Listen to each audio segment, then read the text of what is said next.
Welcome to Real Estate Coaching Radio, starring award-winning real estate coaches and #1 international best-selling authors, Tim and Julie Harris. This is the #1 daily radio show for realtors looking for a no BS, authentic, real-time coaching experience. What's really working in today's market, how to generate more leads, make more money, and have more time for what you love in your life. And now your hosts, Tim and Julie Harris. Hey, we're back. Welcome to Real Estate Coaching Radio. And some new numbers just came out. And Julie, I did not tell you this yet. Oh, do tell. The podcast continues to be the #1 listened to daily podcast for real estate agents in at least the United States. Excellent.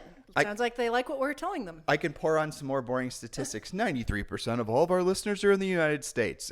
But I have to say that doesn't surprise me. United States, then Canada, then the rest of the world. It's the countries in the rest of the world that always amuse me, because we'll have like 25 downloads of people in countries that I have to go and hit up the Google machine to find out where the heck that country is. I know. It's been good for us geographically. Yeah, it's been good for us. It's a good education. It's forced us to be smarter, but maybe it's an aberration in the machine, right? Maybe it's some sort of fault in the matrix, but still seeing those numbers come in from these foreign countries, honestly, it excites me, because there's what a lot of you guys don't know, and yes, we're going to get back to our topic, and it's the real estate agent's ultimate business and life plan. We're going to get back to that topic in 2 seconds. Today is day 3. But one of the things that goes underappreciated by most practitioners, that's all of you in the United States, is what a blessing the way the real estate works in the United States. And it is not like that anywhere else in the world outside of maybe Canada. So just to make this point as concisely as possible, it's only in the United States that there's buyer's agency, really buyer's agency in the sense that the seller is going to pay the commission. And that's only in the United States and really in Canada. And we know that, and we talk about in the podcast, there's good reasons to believe that a lot of these tech companies that are going to revolutionize the real estate space, all they really are at the end of the day is elaborate commission cutters and or they're wholesalers and or they're selling leads. That's really, if you cut through it, that's the essence of all their business plans. But really, the thing that makes real estate so attractive, and should always make it attractive, and will always make it an amazing business opportunity for anybody that's an entrepreneur, and you look at really what real estate offers, it's kind of incredible. So you have you can be an agent who works with buyers, you get paid, the buyer doesn't have to pay anything to use your services. You guys know all of this. That's really, truly something that's extraordinary, and we need to protect that. And be careful that, here, I'll just summarize it this way. When you're paying your annual National Association of Realtors dues, make sure you write thank you on the memo section, and don't participate in all these conversations that happen every year when agents have to pay their dues and what does the NAR do for me? What does the National Association of Realtors do? Why don't you take the time and do the research opposed to just complaining? Because what they do is they preserve your ability to make a living. They preserve the integrity of real estate, and as far as having a system in place that is designed to protect the buyer and the seller. Again, unique to United States and Canada. Yeah, you need to absolutely say thank you, because they're protecting your ability to make a living in the way that you're accustomed to. And you're right, Tim, having a real estate license really is a license to print money for yourself as a result of your hard work and your skill taking care of your buyer and seller clients. So yes, I do think it does drive me crazy when I see agents complain about NAR, because it basically is a statement of ignorance that they just don't know what NAR does. Well, by the way, that's surprisingly driver statement, a license to print money, but still. But so here's, it's interesting. I get calls and emails, and we are interviewed, and we just are on different people's podcasts and all this. And one of the questions, it's usually indirect, but the essence of the question is will agents be relevant in the future? We need to do a podcast about that. Yes. But I'll summarize the podcast, and I'll summarize how we always answer the question. The answer is hell yeah, because if there was going to be a disintermediation, and that is a term that Brad Inman was fond of throwing around back in the 90s, right? Disintermediate the real estate agent. That means to remove somebody from the middle. The vision was from all these tech companies. I put big air quotes around the word tech companies because, again, they really aren't offering anything that wasn't already in the industry. They're just trying to put it online, and that is what they're doing. But if you look at what the vision was for all these companies, it was somehow so they could gobble up the commission that was going to real estate agents under the guise that we're going to somehow streamline the process and make it easier for consumers. BS is what I have to say to that. And over time, what have we learned? Sellers want to work with agents. There is something interwoven into the human, I don't even know what it'd be, DNA, that makes us want to have somebody who we perceive to be an expert help us with the big decisions of life. And that's not just real estate transactions, but if you consider how few big decisions in life that most people subject themselves to, it's maybe 5, 6, or 10. Most people avoid big decisions in life like they avoid the plague, right? Or they should be avoiding the plague. And so that means that you're going to always want to lean into somebody who you perceive is going to be a subject expert. And that is especially true, if not the most truest thing you could think of, when it comes to choosing a house for you and your family, or an investment property for that matter. You want local expertise. Julie and I are definitely real estate experts. We've earned the right to call ourselves real estate experts. Some people are referring to us as goats in the real estate coaching space, which frankly makes me feel old. It makes me feel old too. I appreciate it, but we're at the point in our careers where people who are younger than us, who are, millennials and whatnot, are referring to us as, the greatest of all time. And it's like, oh, come on now. I'm only in my early 50s. Can we hold that out until we're like for another 30 years, for God's sake? We appreciate it. But I think it gives us perspective that's different. As you were talking about these, quote, tech companies getting online and the whole disintermediated agents, that conversation has been happening since the moment the MLS went online. And oh my goodness, it's going to get rid of agents. And I think the more of that has come about since, if we want to put that as a starting point of going tech with real estate, I think it's done more to confuse the consumer than anything else. Do you remember when you and I were selling real estate? You will remember this because it was very emotional at the time. It was our first or maybe our first year and a half in the business. We sold over 100 houses our first year in the business, one seller, one buyer at a time. We did it exactly the way we coach you guys to do it, by being proactive lead generators. You could buy leads back then. This was the pre-internet days, but you do it through marketing and direct mail and whatnot. Again, none of the concepts that you guys are being exposed to, social networking and all that. It's just essentially an evolution of what would have been, say, the Homes magazines you'd see in grocery stores. I've oversimplified it, but you get the gist of it for the sake of lead generation. But I remember Julie and I had an investor client who was a police officer. Yes. Russ, Yep. right? And Russ was this sweetheart of a guy, just really, really great. And him and his wife, who was a dentist, would do flips, not expensive flips either. They do low-end flips in low-end areas that Russ knew because he patrolled the area as a cop. So he would go to places, neighborhoods that we probably haven't even heard of. You're right, exactly. And he would go to places in Columbus, Ohio, where we sold real estate. He'd look for these, flips houses, and he would go and check them out. And him and his wife would, they wouldn't make a lot of money off of them, but they would do them very consistently and became their hobby. And they built up a nice little net worth from that. But Russ got to the point where he was buying them so quick, and he was so demanding of our time. And at that point, and second year in the business, we started adding buyer's agents. But they too couldn't keep up with his demand. So we started giving him an MLS book. Do you remember this? Yes. So at the time, we'd order 8 MLS books, and they'd all be dropped off by the MLS on the counter at our real estate office. And these things were like the biggest phone books. I'm using all these terms younger people may know what the hell I'm talking about. They were made out of paper.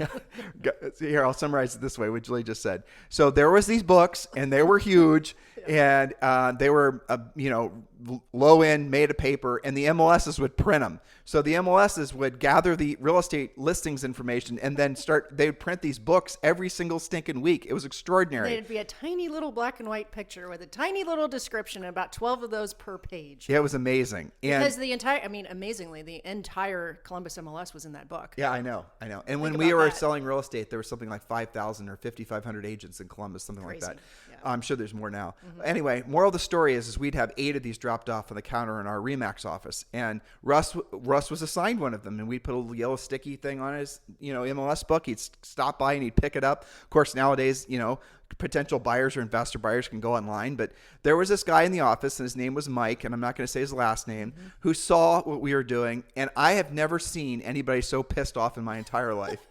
He was so mad at us. He screamed at us, and it's like, Well, ultimately it's because Julie and I were selling, dozens of houses per month, and he was struggling to sell a dozen houses per year. So I'm sure this went back to his ego. But at the end of the day, he was mostly a buyer's agent, and he saw that we were giving, and his big bitch was basically that we were essentially gutting what was the power play of the real estate industry, which was the listings information. The proprietariness or the proprietary nature of I've got what you want. I've got the book. And he turned us into the Ohio Association of Realtors, the National Association of Realtors, and the Ohio Division of Real Estate, trying to get us in trouble for giving out MLS books. So what we did, knowing that he was going to act like that way, was we just had Russ get a real estate license and made him a buyer's agent, and we went, happily ever after. But what I'm trying to pass along to you guys is that the idea that you're going to disintermediate agents is not going to happen. The idea that you're going to remove agents from the transaction is not going to happen. So for those of you who have those thoughts bubbling around in your head, and there are a lot of you, because I get those calls and those, I had someone ask me, I have a son, actually another Mike asked me this question. Mm-hmm. I have a son who's got a great job. He's not getting much money. He's hit a glass ceiling. We're in our 60s. We're thinking about retiring or looking for an alternative path forward opposed to more, real estate deals. We want to bring him in. Do you think, Tim and Julie, that this is a good industry for me to introduce my early 30s son into? Hell yeah is the answer. But he had this crazy thought that somehow there was going to be a point in the future where real estate agents weren't going to be relevant anymore. If anything, to Julie's earlier point, real estate agents are going to be more relevant, not less relevant, the more data points people have to sift through. So hopefully I'm knocking the froth off a lot of hype that has been going on out there that's causing some of you guys to feel fear, because here's what we do know, and you should know this intuitively, is that if you're not optimistic about the future, if you're fearful about the future, you're going to not do the things today that's going to make it so your tomorrow is better than today. So in other words, if you believe that the opportunity for you to make money and serve people is not going to be better than it is today, chances are you're going to start doing less, and that's going to result in indeed tomorrow being worse than today.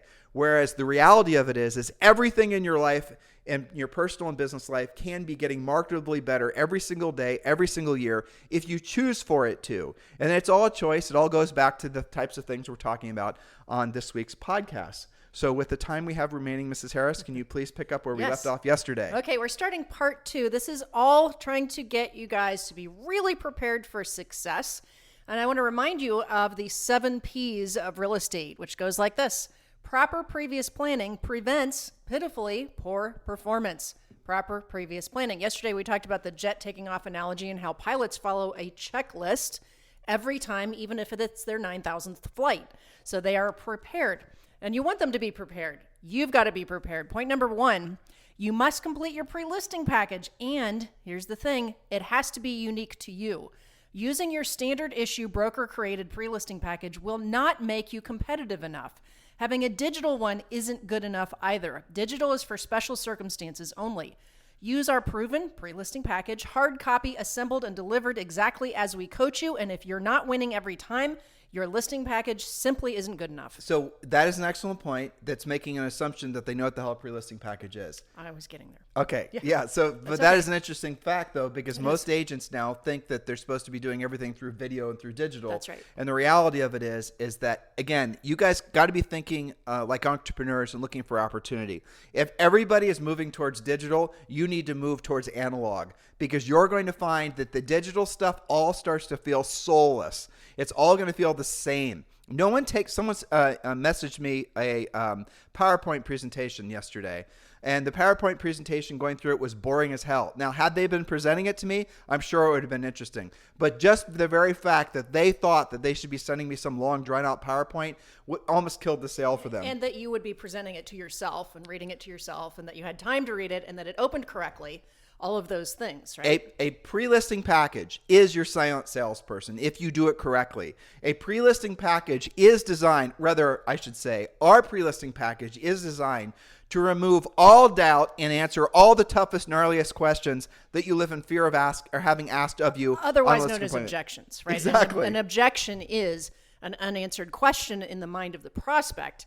You guys live in fear of objections because you don't get them until the end of what you believe to be a presentation, right? So the pre-listing package gets in front of all of those objections. It answers questions like, why you? Why should we hire you versus, whoever else we're interviewing. It's asking about commissions. It's asking what you're going to do to sell the house. It's asking what Julie just said. Why should we hire you over a competitor? It's asking, or rather it's answering for the seller, maybe questions that they hadn't even thought of yet, that's going to make it so that when you show up, you're going to have already basically won the listing, because your pre-listing package, when you use ours, and it is copywritten, it is unstealable, it is re-engineerable, but when you use ours, it's personalized to you, obviously. You're going to walk in that appointment, and it's your game to lose at that point.